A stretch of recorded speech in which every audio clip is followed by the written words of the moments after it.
Coś leży na brzegu! Załoga na plażę!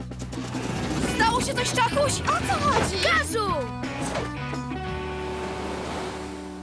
To niezidentyfikowany kapelusz pływający. Ekstra! Wiecie co? Chyba już gdzieś widziałem ten kapelusz. Ja też. Na głowie pewnego wrednego kapitana pirata. Wiecie już, czyj to kapelusz? Aj, należy do kapitana Haka.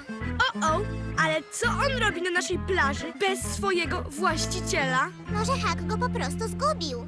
Ale my go znaleźliśmy i naszym obowiązkiem jest zwrócić mu go. Zwrócić go łobuzowi Hakowi? Kapitan Hak ciągle nam zabiera nasze rzeczy. I on przenigdy nam niczego nie oddaje. Tak, Hak nie jest w porządku, ale my tacy nie jesteśmy. Zwrot kapelusza to będzie dobry uczynek. Czy pomożecie nam oddać kapelusz kapitanowi Hakowi? Świetnie! Pamiętajcie, żeby wypatrywać złotych dukatów, kamraci. Kiedy razem rozwiążemy jakieś pirackie zadanie, one się pojawią. Zbierajmy dukaty, a później je wrzucimy do skrzyni skarbów. Czy wszyscy już gotowi? Mam moją szablę! A ja mam mapę! A ja mam magiczny pyłek. Dostałam go od wróżek, dzięki niemu możemy latać. Ale tylko w nagłych wypadkach. Jocho, naprzód!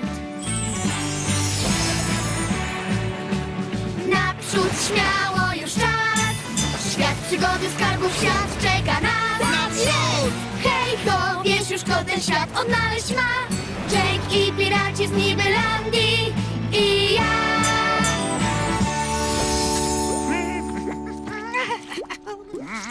Panie Swądek! O, wołał pan kapitanie? Gdzie mój kapelusz?